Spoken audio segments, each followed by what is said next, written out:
unless you have any major objections, I think we've all decided that we'd like to sit rather than sitting down and standing up and looking like a bunch of jack-in-the-boxes. So if that works for everybody, we'll just take our turns talking from here.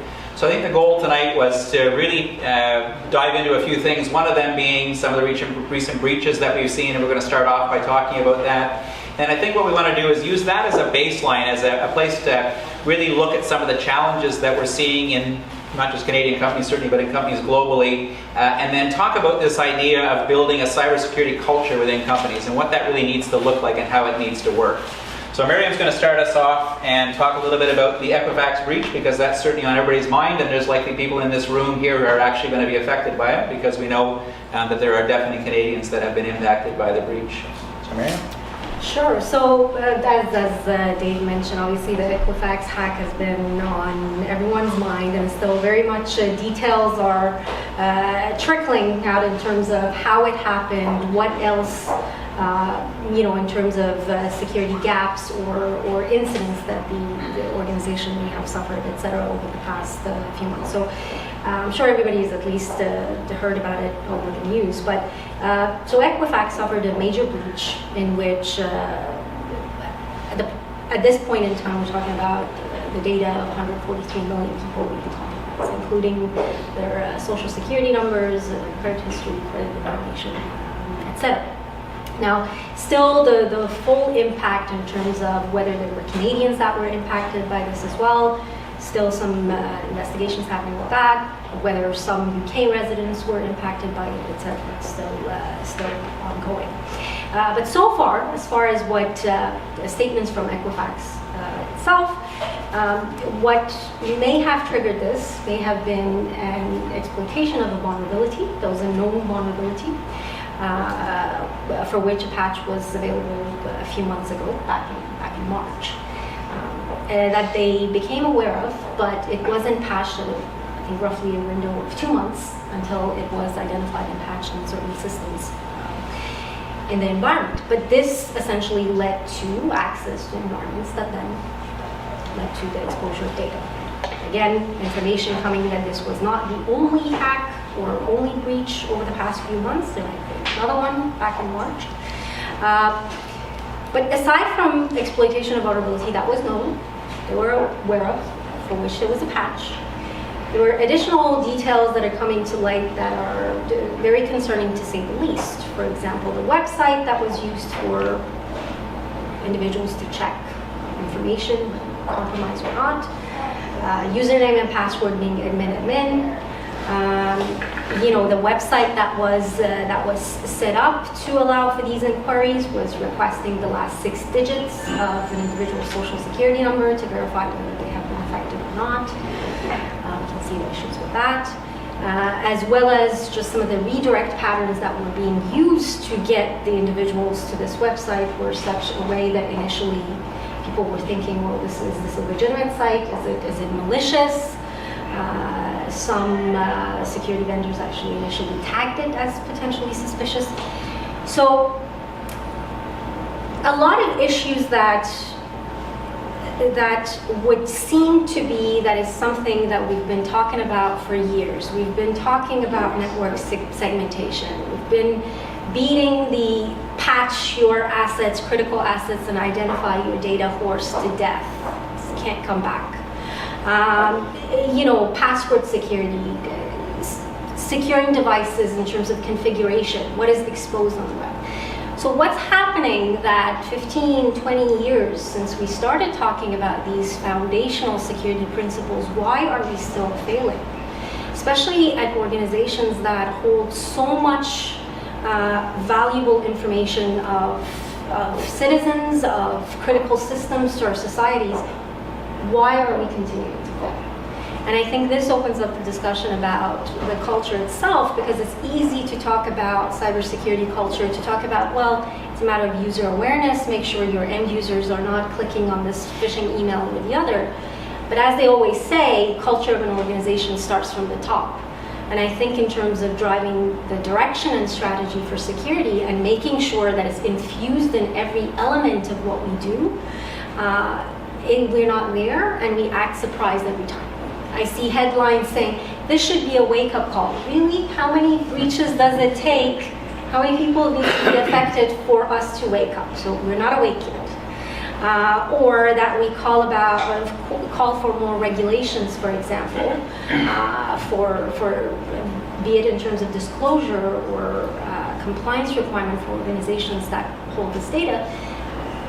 Oftentimes you say that it's a matter of, nobody cares until it becomes a matter of loss of life and limb. But what does that mean from a cyber perspective? Nobody has to physically die for it to matter when you have, cyber attacks impacting individuals' lives, whether it's their identity, whether it's their livelihood, whether it's their financial, assets, or whether you're talking about nation states being involved, how it impacts society, etc. So I think I'll start with that. I know everybody will have their opinions on it. I think it's just a matter of we need to look at the culture and emphasize it not so much on the end user that probably doesn't have access to the treasure trove of data, but make sure that it's enforced across the board at the top. So I'll ask the rest of the panel members, do you have anything you want to add to that, either on the Equifax breach or even in general on any of the other breaches that we've been seeing in the recent news or the recent past? Anybody else want to jump in? I don't mind. So a couple things. Like the timeline that I kind of followed on Equifax is the vulnerability was identified publicly in March. They were compromised in May. They patched in June. They detected in August. So just to put it in that is so much fail at so many levels, because all the things that you're saying we've been harping on for years, they just had to do like any one of the things any security professional's been harping on for years. I think part of the problem though is of all the recent examples you're going to come up with, there's very few that have any real business consequence. You go up and all these analysts talk about millions of dollars for a breach cost of business, but that's not true. Right? Target stock is right back where it was. Ashley Madison, their biggest problem post-breach was dealing with the growth in their business. It turns out all those people who should have been upset with privacy, a whole bunch more people flocked to, wow, that service exists? Right? They got awareness out of it. Yeah. Publicity is a good publicity. And so, the cost of a breach Equifax, I think, might be one of the first ones. I think it's going to be different. They're saying right now they've already lost $6 billion in market cap value, which is not inconsequential.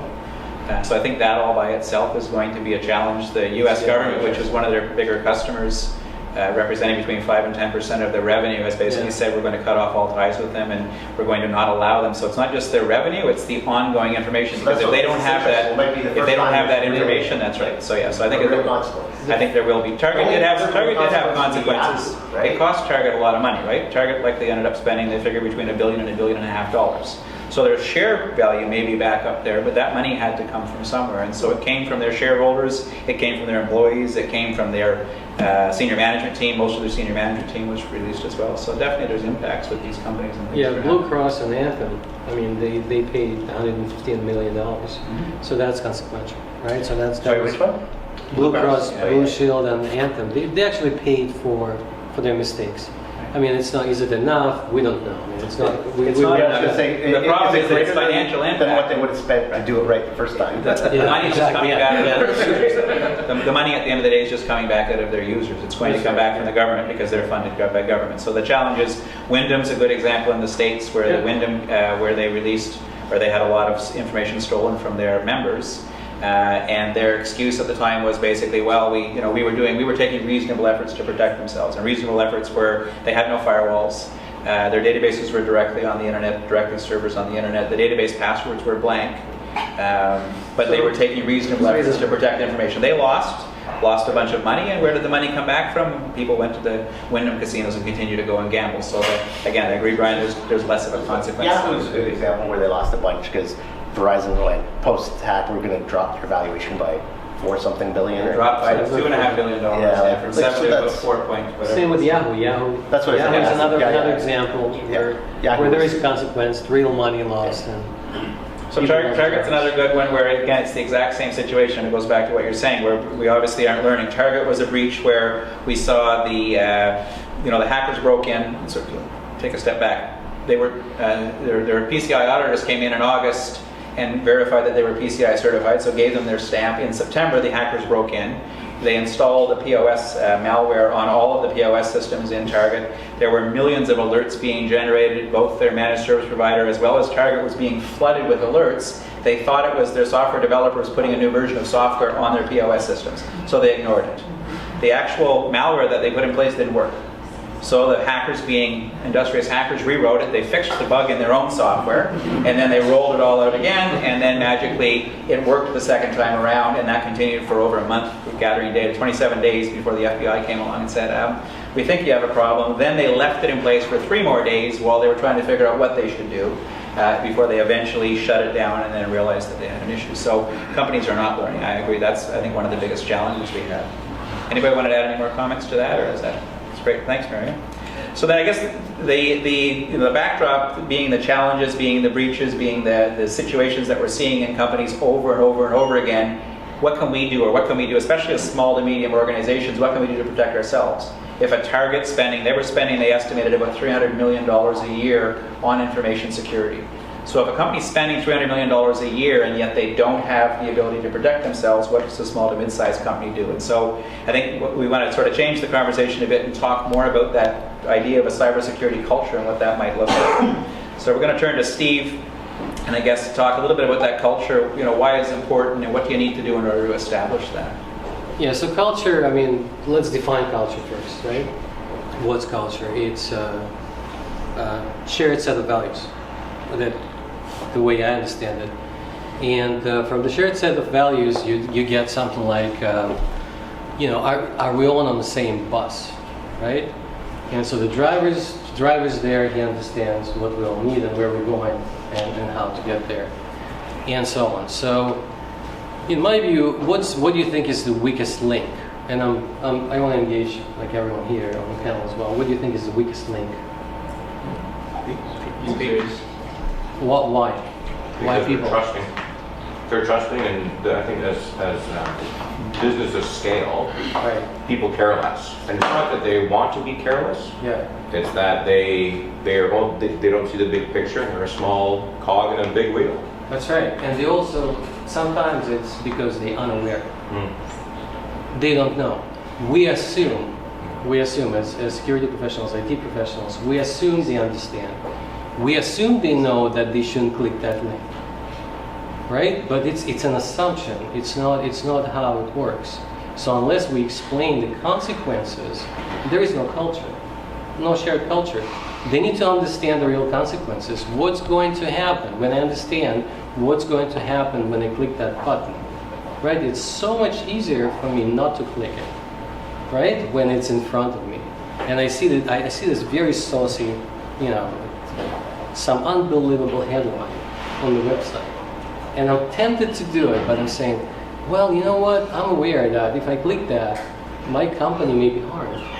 Right, Steve, but wouldn't the reality be that most of the time it's not a sexy website that people are being asked to click on, it's there's a fax waiting for you, or perlate, or download your invoice. Emergencies. Those are the things that people are clicking on, and that's the stuff, I guess, that a lot of people really don't understand or appreciate. So why are people still clicking on those things when, for most people, when you look at it, say, we don't even use fax anymore. Yes. Why am I going to click on a fax, or why am I going to get an invoice from Perlator when I didn't order anything in the first place? So those are the bigger challenges. So how do you deal with those things? How do you address those? So you address them, and I know that Bryan, it's Bryan's forte, and Bryan going to speak about awareness and training and how to do it.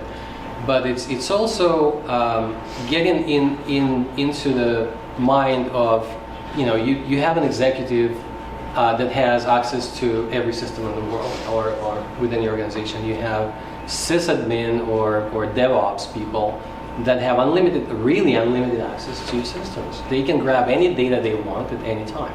Okay? They can sell it, they can post it, they can do anything they want with it, basically.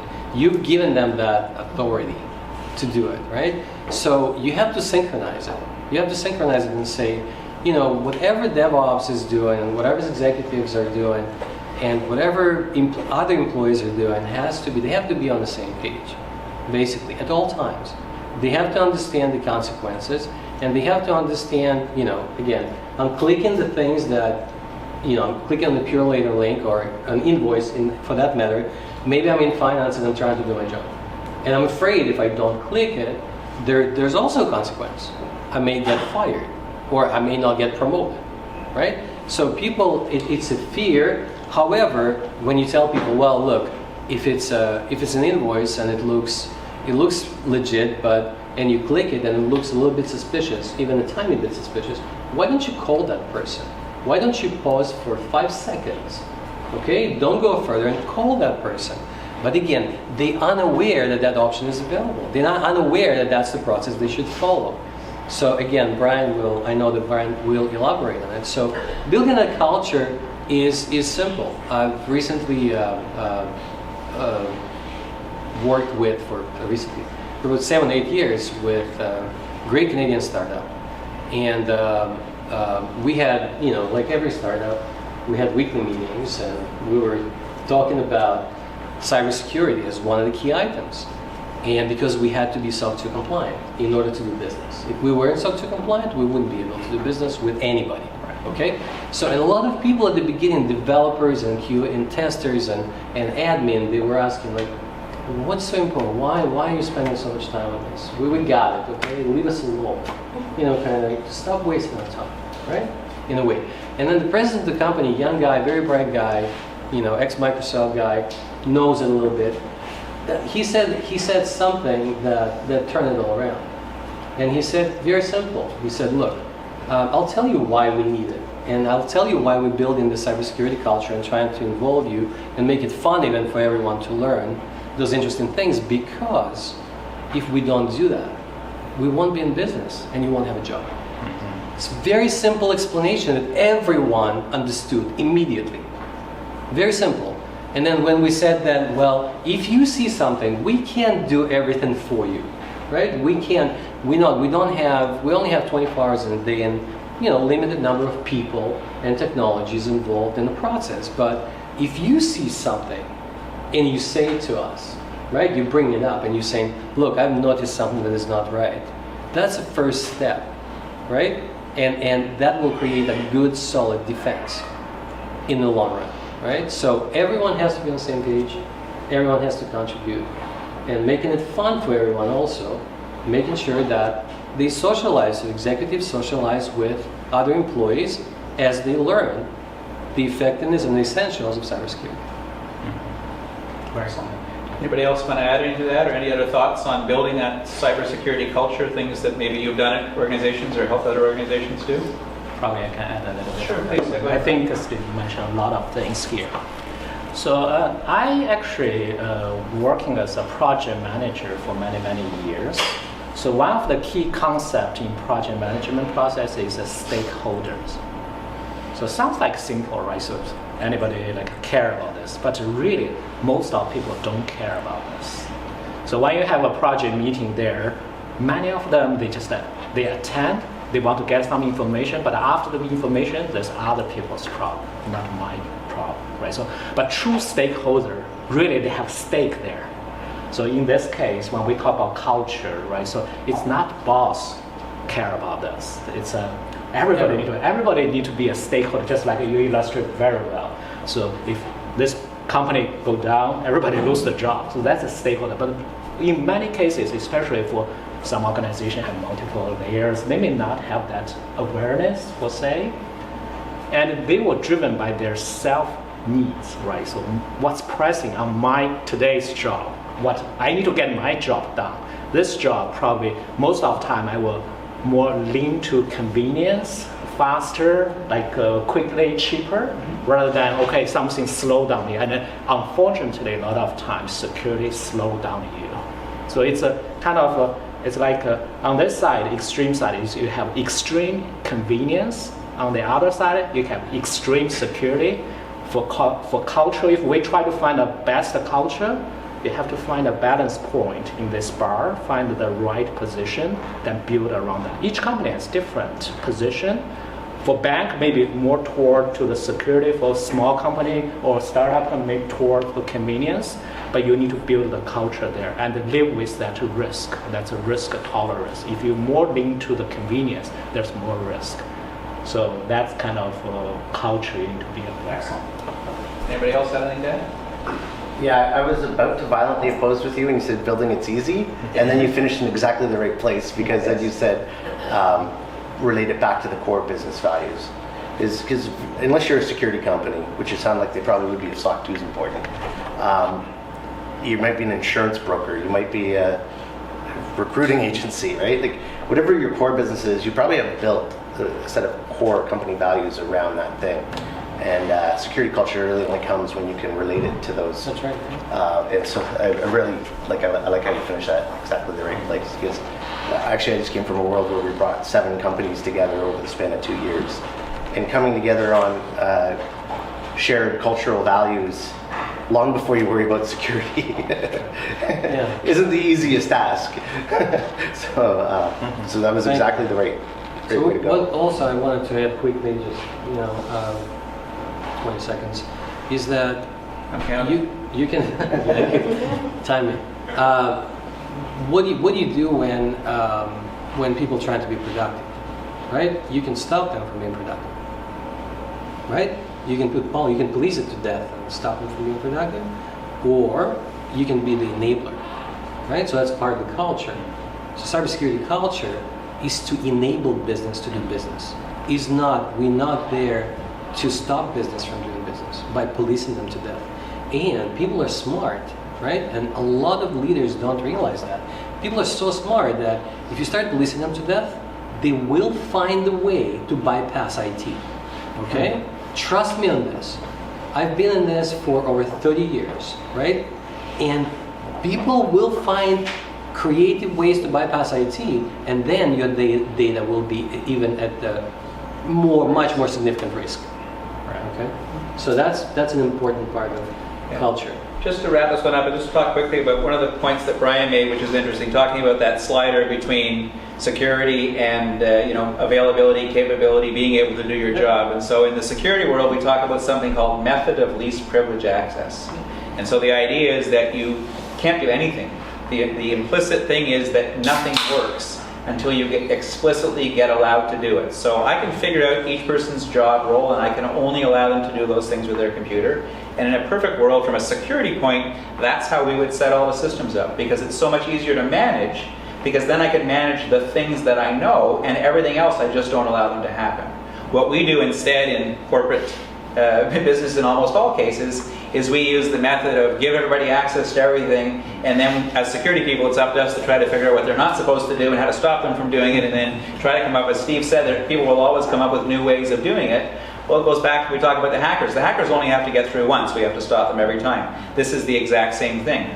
The employees, we basically have to try to figure out all the things they're not allowed to do. Meanwhile, they do things either inadvertently or on purpose that we don't want them to do, and at the end of the day, the end result is the same. The systems get compromised, malware's introduced, whatever it is. So that idea of least privilege access holds a lot of merit, but it's something that has to be in the culture from day one. So a lot of companies, I was doing a lot of work with one of Canada's biggest retailers, and we spent literally 3 years ripping administration access away from all the employees.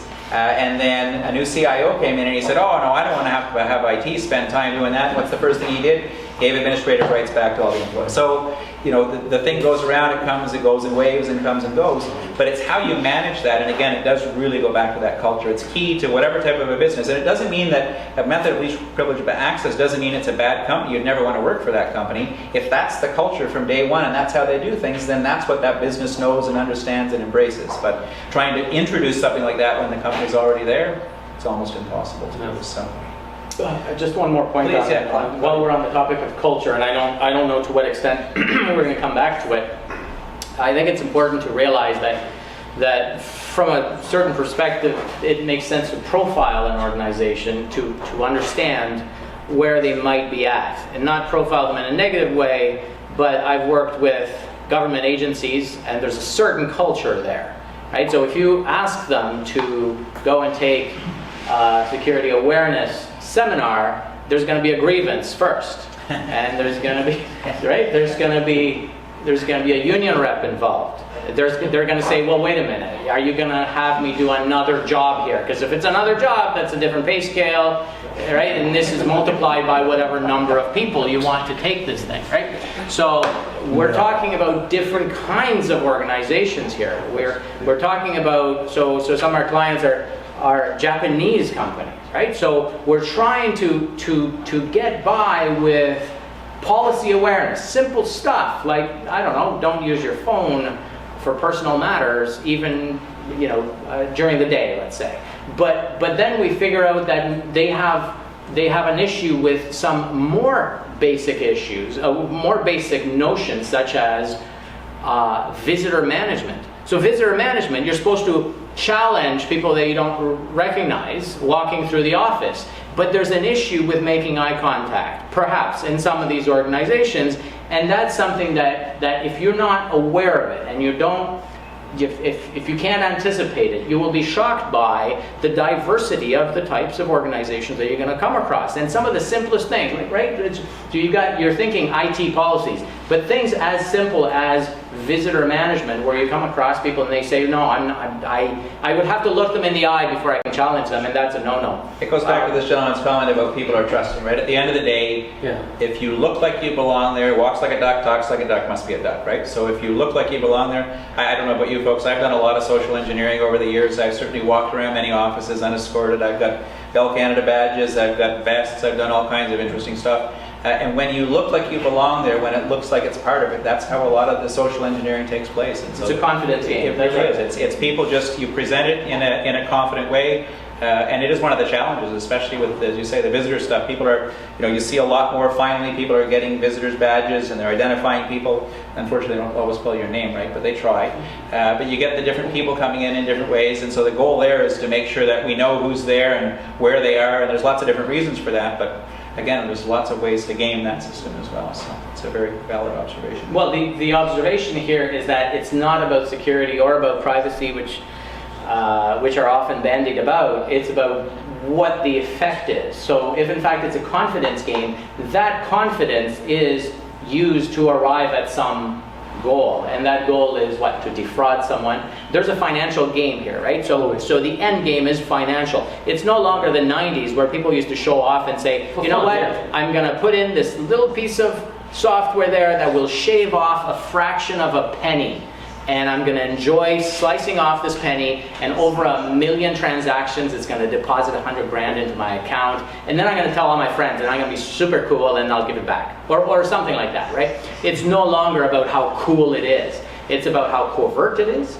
It's about how long you can keep up the jig, and it's about how much money you can make, because there's a huge investment that goes into these breaches. Right, these days.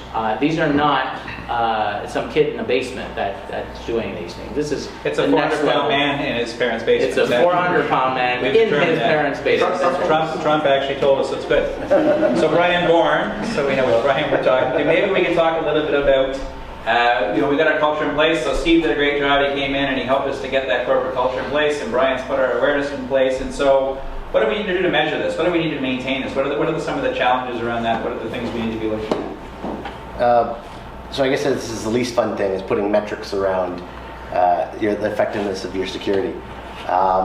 So words Steve used quite a bit, and actually Miriam to some degree, is like people, process, technology, tools. It's really people, process, technology. I'll use those three for now. And so if you want to talk about those three being kind of the pillars of putting together a security program, then you can start to think about what metrics make sense for your organization around each one of those. On the people side, that tends to be more qualitative type metrics. So that's things like you can survey your people. As part of the employee survey that goes out, did they get the awareness training? Did they attend it? Like, do they feel comfortable?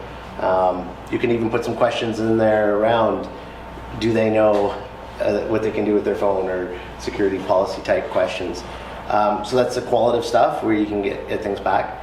On the quantitative side, I mean, you could simply count the number of people who actually show up versus the number of people who are there, right? If you offer user awareness training and 5 out of 500 show up, you probably have a culture problem, right? To give an extreme example, but you can put more quantitative stuff around the people as well. And then, you know, I think that's, the quantitative stuff gets a little bit easier, I'm careful when I say that, around the effectiveness of process and technology, because that you, assuming you're doing reasonable log management and incident tracking and detection, you can start to track whether those go up or down, right? And again, there's not a one-size-fits-all bill here, because what's important to you is not important to everybody else. But I open it to the floor, because...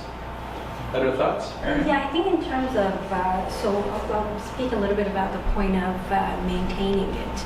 Because I think every time we try to either implement an initiative or say this is the best standard for something, we tend to get to a point where we make something into a checklist. So it becomes something repetitive, everybody's anticipating, here we go, it's going to be this again. And so I think if we think of it from a human perspective, it dulls the senses in a way. It was interesting, there was a survey done regarding what the consumer perceptions were regarding hacking connected cars.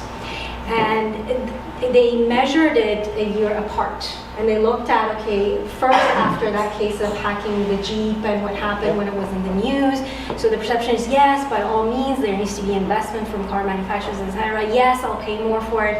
And then you traced it over a year after and a year after that, and it sort of trails People off. are already indifferent? Indifferent, but people are forgetful, and especially when you look at there are two opposing forces here. Everything around us, be it consumer, electronics, everything is connected. So it's encouraging you to share more, click more, do more online in different systems. But at the same time, you're trying to get people to hold back on certain things. So how do you reinforce those patterns in a way that sticks? How do you mix it up so that people don't become dull to having a certain attack vector being used every time? You know, we talk about phishing. Yes, it's still one of the prominent ways of getting in. It's highly effective, but just I'll give you a few examples of cases I've seen.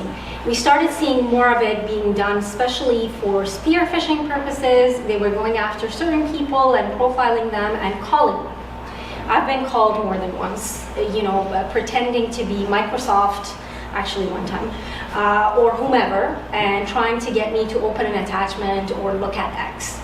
Now, depending on how much people know about that, that may be problematic. Right after the WannaCry campaign, actually, I think it was 2 or 3 days after, I was presenting at an event.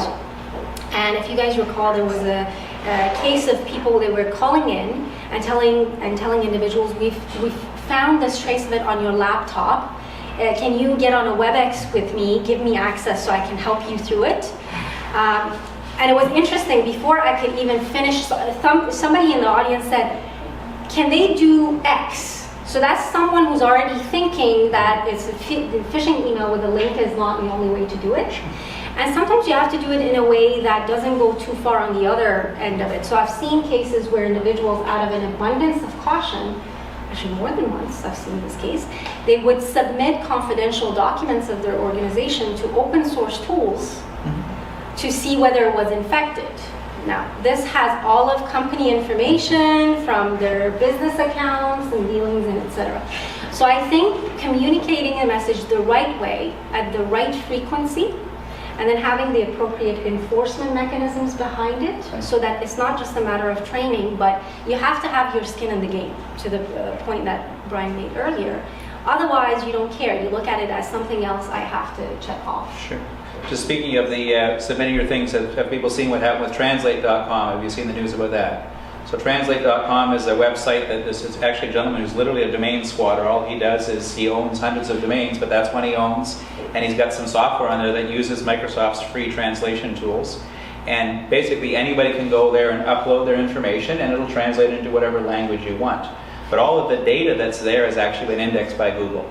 And so there are offer letters, there are M&A transactions, there's an incredible amount of information that's just sitting there. And on their website, in their disclaimer, that just basically says, you know, some or all of your information, it literally says in their disclaimer, some or all of your information may end up in the public, in the public domain, basically, and we hold no responsibility for that. to say, meanwhile, there's offer letters, there's M&A, like there's really, really, really sensitive information. There's numerous termination letters for companies where I got to fire a guy in India and I have no idea how to speak Farsi. So what? I'm going to go and do the translation letter there. Meanwhile, of course, all of the details are sitting on the original and the translated thing. So this is just, it's again, people sending things out using external services. The cloud is a huge problem for a lot of companies now because you mentioned about people working around IT, right? Somebody mentioned about working around IT, which we see all the time. And so a great example recently, I'm talking to a COO of a company and development shop, 300 developers, and they have literally the USB ports on the computers are all, they literally hot glued them all, and they're not allowed to copy any data onto USB or onto CD-ROMs. They're all disabled. And I interviewed a bunch of the developers first, and all of their data, these guys want to work from home, they're diligent employees, so what do? Everything goes to Dropbox.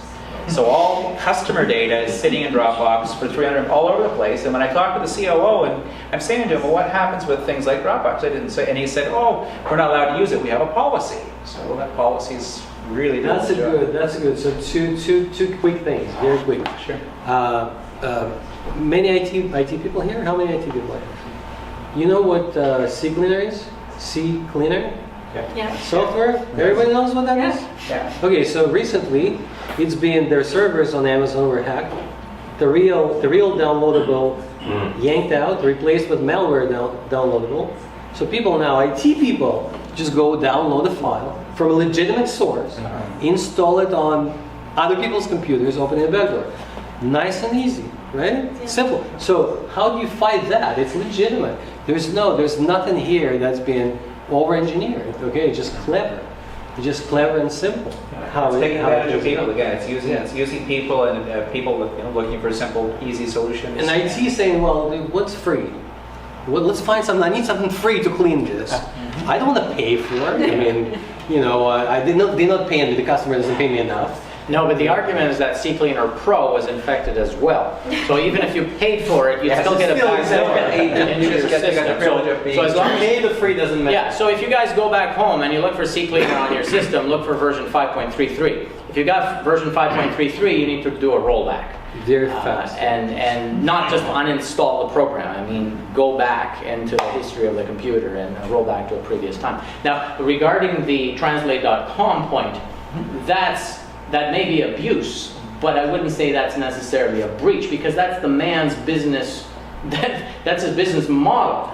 He tells people, look, this is implied consent, right? But So you're getting implied consent, which you can get in the States because they don't have the stringent privacy laws that we do. Right. And they still choose to use the translation because it's a free tool. And again, and the Translatecom, it must be an official service. If he wasn't allowed to do this, first of all, he wouldn't have very much traffic, and secondly, he wouldn't find it worthwhile to do what he's done Microsoft. now. So now he's found the best of both worlds, by the way. So now if you do a search on Google for a bunch of stuff, you will find the same links, all kinds of weird sensitive stuff. You click on the weird sensitive stuff and he's removed the page. So he gets the best of both worlds. He gets the click-through and he doesn't feel like he's exposing those individuals. I don't know how long before Google will clean up that stuff, but that remains his business model.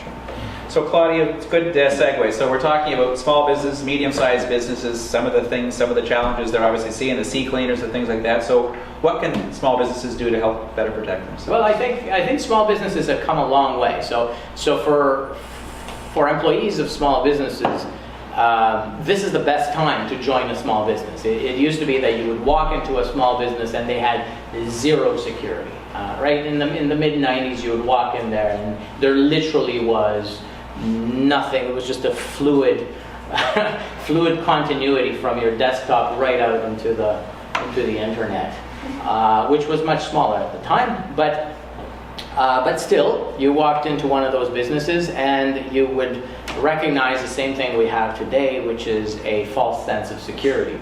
So yes, we had the false sense of security back then. You would walk in there and they would say, we're cool, we've got, well, not at that time, but towards the early 2000s, you'd walk in there and they'd say, before you start, we've got a firewall and we have antivirus. So we got those two things. And anything you could say is just completely superfluous. Yeah, it's just silly to expect anything more. So what has changed is that now they understand security in layers. So some of those organizations, and we're talking about SMEs, we're not talking about necessarily one-person companies, we're talking about 30-person companies, we're talking about maybe even 100-person companies. These organizations may very well have dedicated security people. They all have IT staff, right? And those IT staff come prepared in some way or another.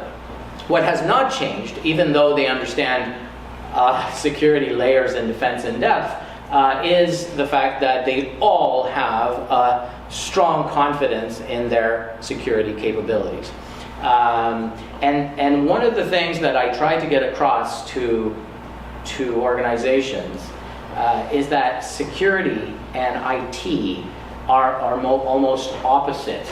And their goals are almost opposite, right? So if you've got an IT department, your job is to make the organization run smoothly, to make sure you get as much use out of the IT investment as possible, make sure that people don't feel like jumping over hurdles that security has placed there, and essentially maximize productivity. Whereas the job of security is to do the opposite. You want to keep on adding layers. And so what we find in most SMEs that we don't necessarily see in enterprises is that it's one role as opposed to two roles, right? So we're seeing that they assign the IT guy to do security as well, right? And we see that to some extent in privacy as well. We see privacy people wearing the same hat as a number of other people within the firm, from administrative assistant to lawyer. So you ask them, who's your CPO? Well, it's my lawyer. Okay, great.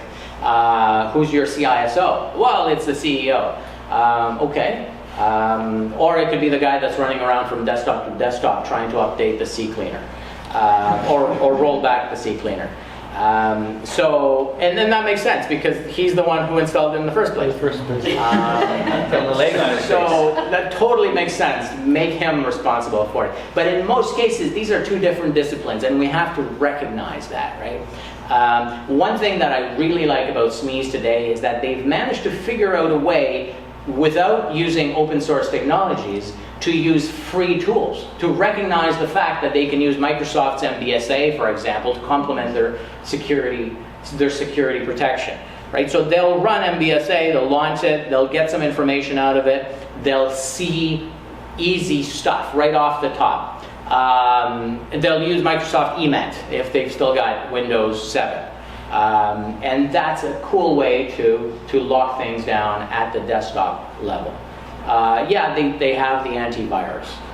Some of them may have, things like malware bites. And nowadays they've started to systematize and outsource, which is really nice to see because they're outsourcing security monitoring. They're managing incident reporting and incident management. They're starting to understand the fact that they need to have visibility into risk. And risk management is a next level of risk maturity in a SME. That means, and there are two kinds of SMEs, right? So I try to classify things. There are the ones that want to remain SMEs, and there are the ones that are in a transitional phase that want to be enterprise class organizations. And you know which one you're in, within a couple of months, right? And that goes back to the culture discussion. But what we're seeing is that they've taken that extra step from a maturity perspective, and that right now the challenges are in three areas. One is privacy management. Privacy management remains a nebulous issue, partly because it's a cost center discussion, right? And so being a cost center, we're trying to figure out, well, what's the cost? How much should I invest in this thing, and how much will it cost me? Well, we've been looking at new laws coming into play for decades, right? Since PIPEDA kicked in, and its teeth have been eroded further, and so So we're looking at privacy management being in a transitional stage. We're looking at mobile security, or the security of mobile devices, which has always been an issue. Back in the 90s, we used to write about airports and how you shouldn't leave your laptop there because it literally will not be there in a few minutes. I tried this, and it was still there, but I cheated because I had a blinking light and my alarm sensor and the motion sensor and a bike chain on it. But still, I think that still counts as a scientific experiment. So we have what? We have policy. We have privacy. We have mobile security, and we have cloud adoption. So that's a word that we haven't thrown out there. I know that flips a switch in your head just now, but cloud adoption is an interesting thing because every organization you're going to join today has some level of cloud use, from Dropbox to any sort of outsourcing that has taken place. So I've been in, I've helped some government organizations, and they said, well, come in here and do an assessment. And I go in and I do an assessment, and I realize that the migration into the cloud of their HR system had taken place 3 months before I even showed up. So really there was no point in actually doing these things because all the personal information had already been sent out of the country. So cloud adoption, cloud security adoption remains a nebulous area that organizations are struggling through. But they are improving in a number of ways, and one of them is by necessity, organizations in the SME sector are being forced to adopt better security by their supply chain. So if they're suppliers to organizations, or even if they deal with banks or transactional processing organizations, they're literally being forced, whether they care or not about SOC 2, they're literally being forced to adopt certain types of compliance. And they're brought kicking and screaming into this millennium, and that improves their security just by virtue of them having to hire external experts, or just by them having to properly implement commercial security solutions. So yeah, they are having to, and in one fell swoop, by the way, they're having to force security awareness training on their employee, which has to be verifiable, and they're having to conform to a certain degree of compliance, which again brings them into the next stage, I want to say, because this whole thing is an evolution. Just the way we saw organizations come from the 90s to today, we're going to continue seeing evolutions in risk maturity going forward. So there's that kind of discussion that's going on, especially at the executive level, and I'm encouraged by it. I like it. What do you guys think? I think. Whatever you're talking about. Yeah, who are you? What did you just say? Could you start from the beginning? I think you're bang on that one, because for small and medium-sized business, compared with, we have a lot of some audience from the large banks or large companies. So there's probably the difference between large company and a relatively small company. Large company, the biggest problem, to my mind, is dependencies. So you cannot do this, even you want to do these things, but you depend on many other people or old system, legacy system. But for the relatively small companies, it's their motivation. So motivation to me, if we back to culture things, motivation to anybody, really you're driven by two things. Either you're driven by your desire or driven by your fear. And oftentimes when you desire something, you want something faster, cheaper, right? So for the small company, they want to get this product rolling out faster, and I want to get next big deal. I want to quickly get this deal done. So that's a desire. But that desire oftentimes against the layers of protection, the things. But then on the other side, so if you purely driven by desire, so not many CEO in a smaller company we desire by security. Right, so if that's not their major business. But on the other side, the fear factor really can play a lot of roles there for the small business. And I worked with some relatively small size business, but they are the vendor for major banks for some solutions. And up to a certain point, exactly like you mentioned, up to a certain point, the bank said, okay, we are required to, all the vendors, third-party vendors, complying for certain things. And then let me bring you my GRC portal. Right? Go ahead, fill in that assessment. Within a week, I need to get a report. I need to see the gaps, and I want to see the kind of like external audit. So all of a sudden, the company realized if I want to do this business, if I don't do it, I will lose it. So that's a fear factor. All of a sudden, their security level moved up quite, and they were looking at all kind of areas. So that's a very interesting part when you mentioned that when you're driven by external factor, usually it's a fear factor, you will get the best return on there. If you look at the US, we're seeing more and more small companies are actually being fined, which is new FCC in the United States, fining small companies for data losses, which is new. And the reason they're doing it goes back to Wyndham. Wyndham, huge company, millions and tens of millions of dollars of damages. But small companies just seeing tens of thousands of dollars in damages, but they're still allowing the information to be stolen. And what's causing the fines especially, is they're being brought to court. They're being charged with, basically information disclosure, allowing this information to go out, and they don't have any real answer of what were you doing? What efforts were you taking to protect yourself? And I went to Best Buy and I bought this box. It said firewall on the box, Belkin, I don't know what it was. We plugged it in. We thought we were secure.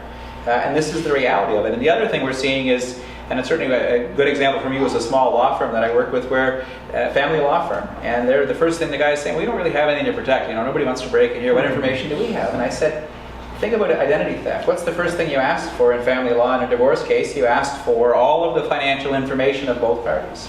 Well, that's a gold mine. It's no different than the Equifax information. That's exactly what a hacker's looking for. That's information that has value on the market. And I think more fundamentally, for just about every small business out there, no matter how trivial they think what they do is, and it really only matters to them, somebody is willing to pay for that information. Information is the new gold. Somebody somewhere is willing to pay something for it. And so you can't assume that just because we're a small business and just because we don't have a lot of information, nobody's going to be interested in that.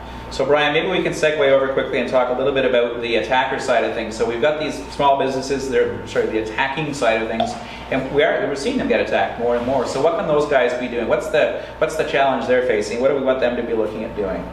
That's actually a very good question. So why small business? So why hackers target for small business? So why they just are looking at those banks or those financial institutes? Why me, right? So I'm small. And normally people think, especially a lot of small business owners still carry that mindset to say, okay, nobody will take care of, pay attention to me. I'm still small fish, right? So in return, the action, they won't put a lot of investment on the security. But to answer your question, why hackers want small business more and more? Because they are also in the business, right? So if I am a hacker that I want to get best return of an ROI of my return of investment, I know all the bank already hired you guys, right? All the fancy tools there. So the chances I find if I directly attack the bank or system, the chances I may not get the things. But for small business, I just need to buy a tool, buy a service, server or kind of thing, maybe under $100, I can start some attack. And usually I will get a good return for that. So ROI is good. The other side is, like David, you mentioned, we are all connected. Because a lot of times hackers smart. I'm teaching penetration test. So there are two best ways for penetration test. If you cannot figure out the technical side, one is the people factor, social engineering. So work around that. Another is don't directly attack. Find somebody, connect with that guy, attack them as a pivot point, indirectly attack them. So in this case, if you think a bank, you have a lot of good information there. You cannot directly attack that. But the banks are doing business with small law firms, all kind of firms, insurance, all kind of things. They may hold some good information there. And if I just attack the small business, the small law firm like what you said, I can get some gold, and using that information back to bank. Just like Equifax is a bit, that everybody got affected. But small business, some vendors, they may host the critical data of the bank in certain areas. Law firms, of course, hold a lot of data. So that's a goal, so people get there. And how to get there? Still actually very basic things, right? So oftentimes there's no fancy attack at this moment. Still a lot of common things. Like you mentioned, the phishing things is a very common things. Phishing is kind of a way to get in. Then depends on what they want. They might, once they get in, they can fire like a ransomware attack, malware, and all kind of things, backdoor things. Phishing is number one, and they care about, because one thing small business usually don't do well is their identification. They share a lot of things. They want to make it faster and easier, right? So at one time I bought a condo in Toronto, so I worked with a law firm. So the law firm, they use a Hotmail as a communication, believe it or not, Hotmail. And worse than that is they have a couple of law clerks. They share that Hotmail account. I guess the same password. But think about what I sent to them. All my credit information, my mortgage information, all those things. And they probably hold a lot of things on Hotmail. So those are, once that got broken, right, so it's a goal, right? So they can easily hack that. So identification, the phishing, awareness side, and it's all other things like a patch things, the old system you probably don't patch. And you also, for small business, like Claudia said, multiple hats. That's usually well, the IT people wear security. You may also wear admin. You may wear like a physical security network guy. Multiple things. There's conflict to each other. Telecom. Yeah. All right. Yes. So that's a challenge for the small business.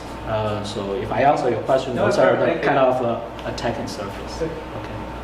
Did you pursue your business with the law firm? Isn't that the problem? I feel that's the convenience you chose over security. Yeah. Bad, Bryan. Yeah, that's actually at the very beginning. To answer your question perfectly, my wife dealt with that first. Oh, sure. Blame it on you. So I play that part. Is she here? Is his wife here to resolve the point? I don't see her. It's taken. We're going to let her watch it. And we talk about spear phishing things. That's actually a perfect lesson. It certainly is. That's incredibly. So if people try to hack you, or if you aware certain things, they may not hack you. Anyone related to you, right? So your kids, your spouse, those are the kind of things you can explore that way. And oftentimes, even though we all are security, the kind of cybersecurity things, oftentimes as a person in the daily life, because it depends on others, we also want to do things faster, easier, cheaper, or convenient. So oftentimes it's not up to me to say, okay, because you do that. I didn't mean to attack. My point was that at the end of the day, we choose convenience a lot over security. Exactly. Yeah, Yeah, like to drive conversation to a point where security comes with convenience. Yeah. You folks see us getting there someday? It's available today. It's whether we choose to do it, right?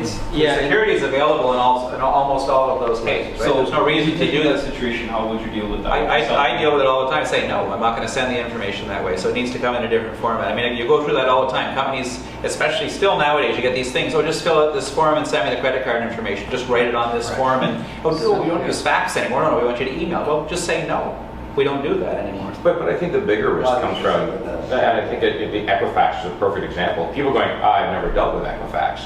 I can't have a problem here. So it's one thing, and I agree with you, we all give up, you know, we all want things to be easy, but it's the things we don't know about, where there's terms and conditions buried in the, you know, end user license agreements and the terms and conditions, where somebody else is sharing your data, right? And I think that's something that, you know, I would want to hear about, because it's fine to prevent phishing, it's fine. The biggest gap we have is that we're all giving our stuff away for free, right? And that's the culture we need to change. You also think about all the cloud adoption, right?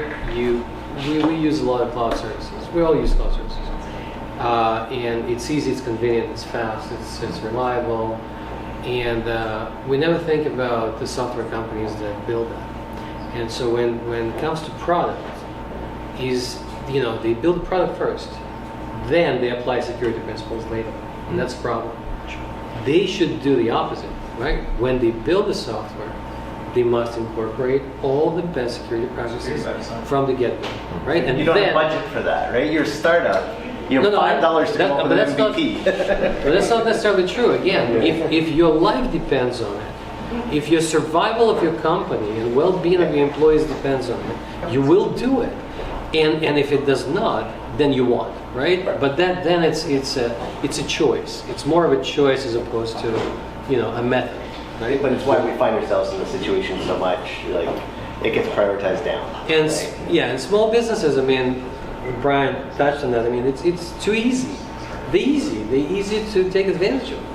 I mean, I can tell you. I mean, any small business can be DDoS to death without buying any tools or any service. Denial of service attack, and they won't be able to do anything, right? And I'm going to call them and say, pay me $100,000, or you won't be able to do anything anymore ever.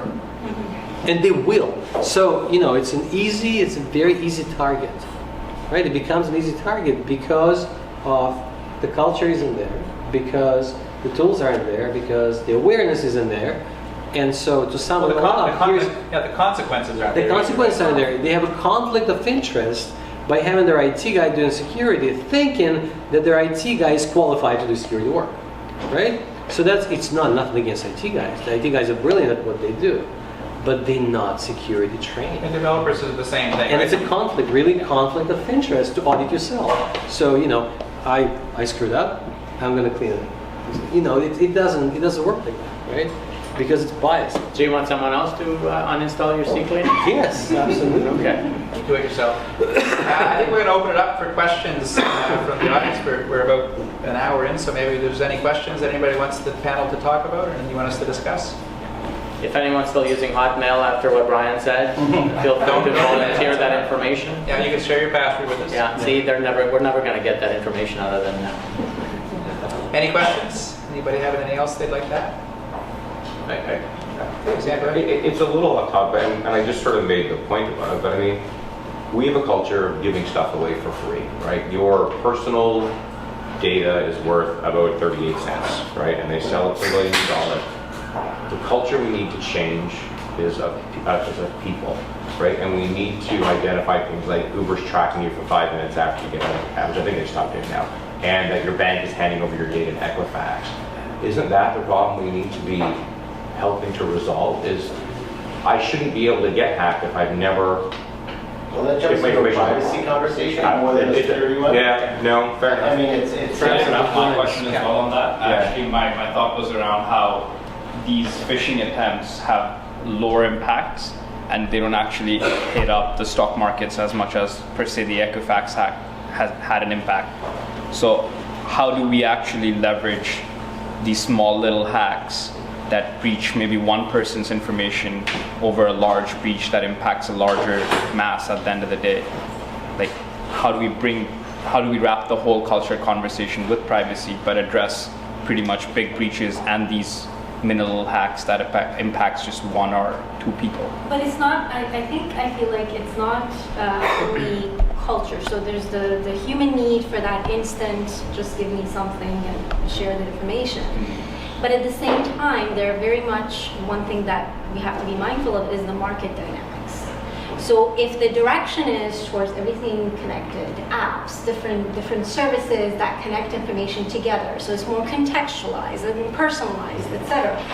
There's money being made off of products like that. Everybody, even the big names, want to put their product out there first.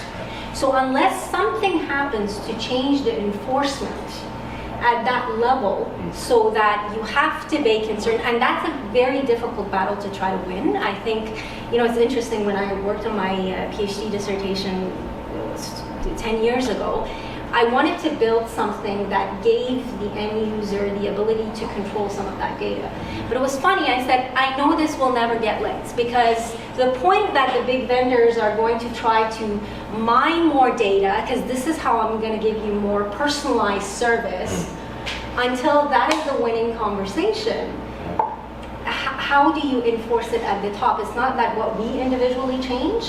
Yeah. If a service is not going to work, and if my business is relying on it, and I say I'm not going to give away the data, or I'm not going to share this information, but then that means that I don't get to do what I need to do. Yeah. But maybe That's it. I think that we give a lot away Yeah. for very little return. Absolutely. I can have following on Instagram. I don't know. I'm just making that up. Yeah. But what?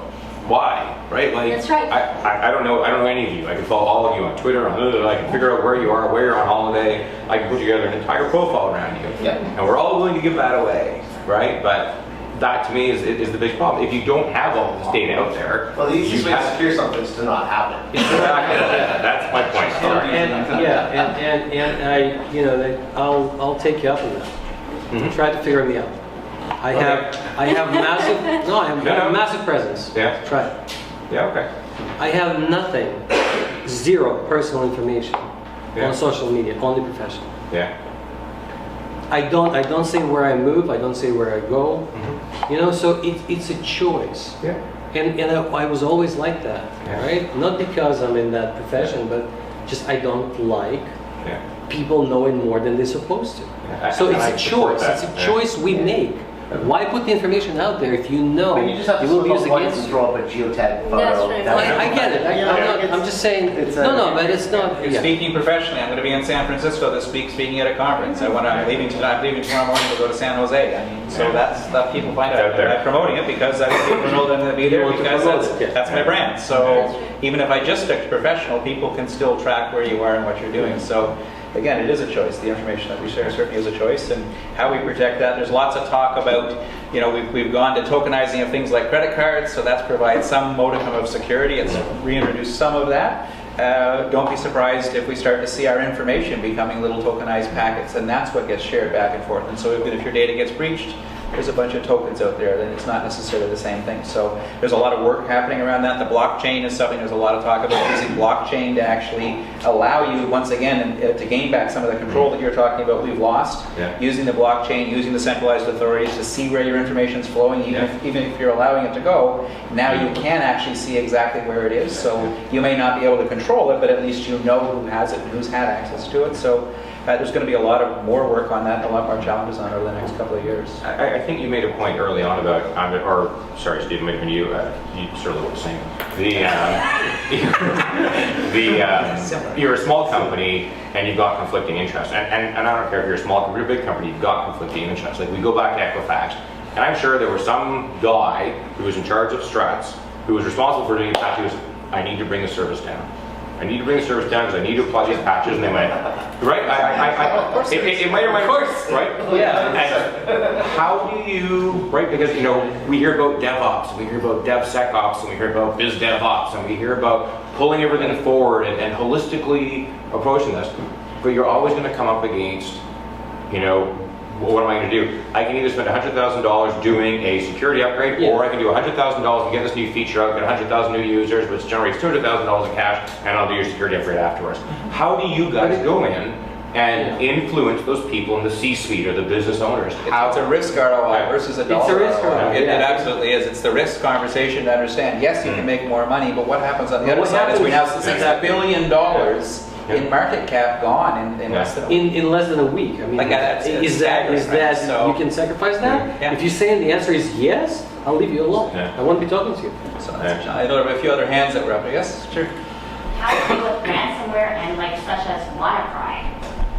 How do you? Well, don't click on the link. Stop downloading that stuff. I thought you heard. Yeah, so for one person to actually work, you would have to run an unpatched machine that was not a current OS, and you would have to like actually like willingly deploy it on your environment, right? And, like, so the fact that it got such deployment was stunning, right? You literally, like, if you're running Windows 10 unpatched, you were secure. If you were like patched in the last 6 months, you were secure.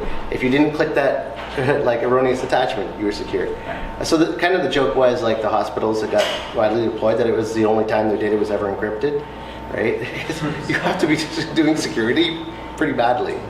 That's just the WannaCries, though, right? There's Yeah. certainly a lot of the crypto locker certainly has been around for a number of years. So I keep having clients get infected with it over and over. But when was the last time you saw one that was anywhere close to an O-Day? Like Oh, Close to what? 0 day. Close to an zero day, Something okay. that's taking advantage of an unknown expert. And that's the most fundamental issue we have. Number one is that people still aren't managing their system, so there's not proper patch management. So back to your idea of the guy not taking care of the Struts system. And number two, it's back to the development itself. We're not training developers how to write secure code. No. So developers are being taught how to write code quickly and how to do code reuse and how to, make it fast and how to make it aesthetically appealing. But nobody's spending any time to teach them about development. And so, as you said, one of you mentioned it, development's coming, the security's coming along after the application's already developed. We get the calls all the time. Hey, we're launching this new application next week. Can you test it for us? And we find all kinds of security problems, and they're like, oh, well, marketing's already sent out the press release, and the customers are already expecting the new version. And so, what do? If they can, they bolt on some type of security to try to, compensate for that problem, or more realistically, in almost all cases, they just go ahead and launch with it with the security holes in there anyways, saying, well, we'll fix it, and we'll get it fixed in the next couple of days, the next couple of weeks, the next couple of months, or oh my God, it's doing so well. Who has time to fix it? Let's do all those new features, and it never get fixed. And even when you bolt something on, if you think about a foundation, foundations are nice and solid when you build on top of them if security's in there. If you're bolting something on afterward, it's almost inevitable that somebody will figure out a way to work around what you've bolted on. And you talked about code reuse, which everybody has to do now to get a product out in a decent time. Yeah. So you grab a library that's open source, that's version whatever, vulnerabilities found in that library. Unless you remember every library you use and every vuln in every library, which there's tools for, but it's another thing. Yeah, so that boils down to like automated code scanning, right? So a human will never be able to do a better job at it compared to a robot. Like, I like chess, I play chess, and I always thought that there's absolutely no way, years ago I thought, there's no way that I can lose to a robot. There's no way. Yeah, because I can think, I have the intuition, and and then robot does not. I mean, how can he win? And then now, even the greatest chess master on the planet cannot compete, let alone win. Can't even compete with a robot, right? So we need to realize that and apply that expertise and apply that in real life. It's not just the robot, it's with an open source downloadable version, a $29. Yes. Yeah, it wasn't, it's like Chessmaster 9000. Yeah, you can. But you can actually download the tool that can beat Kasparov. So that's fascinating to me, right? So you have code security, and code security is, when people talk about code security, it's not you sitting down and like, well, I'm gonna figure out is there something that exposes me to SQL injection attack or cross-exploit? You say no. Let's use the tools that do it faster, better, and more accurately. Right? Let's forget about having more developers spending more time to do things they cannot do well, anyways. Right? It's same as the expectation of an IT guy. I have my IT guy doing my security, and that's an expectation. That's a false expectation. But we can still teach the developers the basics. I mean, I deal with developers all the time who don't understand what the OWASP top 10 is. They have no idea what SQL injection is. They have no idea what it is. Yeah. And so back to the same way we talk about educating employees and we Training, talk about why. When we train employees, one of the most fundamental things we can do is tell them why. Why are we telling you to use strong passwords? Why are we telling you not to write it down? What are the consequences if you do those things? The same thing applies to developers. Show developers, don't just tell them, but show them this is how SQL injection actually works. See where you wrote this in here? Watch me put this sequence in here. Watch me add this little script and run it and look at the information that I can get back from it. Oh, that's so wild. I had no idea you could do that. Well, you can do a little bit of input validation and magically you can change the world. But they're just not teaching the developers how to do that. And so once again, we, the security professionals, have to try to figure out how to fix the messes that they're introducing. So whether it's user messes, whether it's technology messes, whether it's software development messes, we're always dealing with it instead of actually dealing with the root cause, which is that lack of initial education and awareness. Yep. Any other questions? Any other? I have one more, and I'll be quiet, I promise. It's okay. The outside of culture, and we know that people are sort of the number one problem for all intents and purposes. What's your number, if I can get from each of you, best software tool that you find for security, regardless of what it does? So port scanning or using Black Duck or something like this. What's your number one go? When you go in and start doing an audit, what do you? Those are kind of different angles. What's the most common thing you find Or what would be the common and What tools do you use if you were doing any security? Advice I'd give a small business? Because the common advice I'd give a small business would be move it to the cloud, Yeah. right? Because Microsoft's team, Amazon's team, Salesforce team, pick your cloud provider. They're better than you can hire. Yeah. Why do you do that? So that's my number one to a small business. All right. I will more. There are two tools actually. Any tools related to backup, I will look at first, because if the kind of assumption is there's no 100% secure, at a certain point you may be broken the system. The only hope is you can get those backup quickly to recover. So the attention will be more on the recovering side rather than just all those detection, all those protection side. So backup is number one. Yeah. The other part is encryption. Yeah. Right. So the best encryption you can get to get there. Of course, there's a future things for quantum compute, quantum proof security in the encryption. But those are the two things. That's a big topic. Let's leave it there. Let's say you need to understand your weaknesses. Sorry. You need to better understand your weaknesses. Yeah. What you're not good at. And so that's risk assessment, right? That's assessing your vulnerabilities. Not only, I'm not talking about application vulnerabilities alone, but your vulnerabilities in terms of, the overall, my employees, am I wearing a tag, physical security. Understanding that will give you a better idea, right? And will prepare you. And by the way, that's a part of the cybersecurity culture, is understanding what we're not good at. Let's get better at it. Yeah. So my favorite thing. Ccleaner, right? Ccleaner, I should say. Clearly, yes. So I'm close. One thing that edges Ccleaner, one thing that I like to see in small businesses that beats Ccleaner is quantum level encryption. And any small business that. Okay, reality. So seriously, I'm big on hardening. So the first thing that you do in a small business is you do an inventory of assets, and you take those assets and you look at how they're individually hardened, and secondly, you take the individuals with privileged access and consider them to be assets and harden them, so that we don't use the excuse of, oh, you know what, this guy slipped up, or this guy, he wasn't as aware as the other guy. I mean, if we've done a good job of layering security, not just at the device level, but at the individual level, we're not looking at it as a weakest link perspective, right? Because when we're looking for a weakest link, we're essentially looking for a discrepancy. We're looking for different levels of security enforcement across a sea of assets. Yeah. Well, I want all of my assets to be protected up to the same baseline. The way I do that is by ensuring that all of my assets, my people included, are hardened to the same extent. That's good. But quantum level encryption as a small business. All your data is gone. And I think, everybody on the panel here mentioned, so with small businesses, obviously making sure, our plans, as we were saying, covering those foundations are key. But to me, incidents will happen inevitably. There are going to be gaps. There's something that was either 0-day or didn't catch, etc.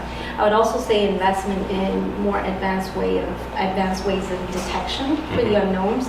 Definitely incorporating more analytics-based models, whether it's machine learning or whatever techniques you're using. I feel a lot of times still in many organizations that I see, there's a reliance on that traditional method of SIM. I'm going to put my firewall and security control logs, and I have these 15 use cases that I'm going to use every time because that's best practice. Yeah. So increasingly, as you see more sophisticated attacks and your controls are getting better, it's those unknowns and what is not that typical pattern or what is evolving faster as the attackers are getting better at it is going to become key. So machine learning, AI, more advanced detection. Thank you. It's awesome. Yeah, thanks, guys. Anything else? Wrap it up there. All right, last question. Actually, that's a comment. I feel like we spoke about technology, people, a lot of technology in terms of advancing your detection. But I feel from a data perspective as well, like why not anonymize data? Like you don't need to keep it in case like the data breach that happened and just took away SIM card numbers. Big deal. Protect does not happen. Well, that's where we're talking about things like tokenization, right? So if people are stealing tokenized information. You would have the the personal information so they- associated. Unless they have the ability to convert the token back. Yeah, if So- you have software that, let's say, helps banks to detect fraud, right? Or you have to detect money laundering at some level. You don't need private information to detect that, right? It can be done completely anonymously. Yeah, we just talked about that Yeah, tonight. so We were it's- talking it's- about you don't need to see the traffic itself. Looking at the Absolutely. volumes of traffic, and you can still identify things. Like somebody stealing a database with gigabytes of data. Big. Well, you're not necessarily, a SIM's not necessarily going to pick that up because it may be encrypted traffic, so it looks like it's legitimate Legitimate traffic. traffic. But it's the volume of traffic, and it's going to some place that types of volume shouldn't be going. So it's a totally different type of use case. So the two things I talk about all the time, you mentioned one of them, Steve, which is that know where your security problems are. So know where your vulnerabilities are. It's that the testing, it's using the Nmaps, using the Nessuses and the Qualyses and the Rapid7s, finding the security problems. But then it's visibility, it's real-time visibility, and certainly SIM I think still does have its place because you need some place to put your logs together and look for those basic things. But you need to apply some machine learning, some type of intelligence to that to take it to the next level, because otherwise, as you say, those use cases that are great to find things that we already know about, but you don't know what you don't know, and that's why you need the visibility. But it's no longer good enough to we got breached. Now we know what to look for the next time. Let's put some, because now for $29 we can, instead of looking at a chess game, we can look at the actual data that's coming in and make some decisions. So, Yeah. okay, that's great. Thank you very much, folks. Thanks a lot. Good. Thank you.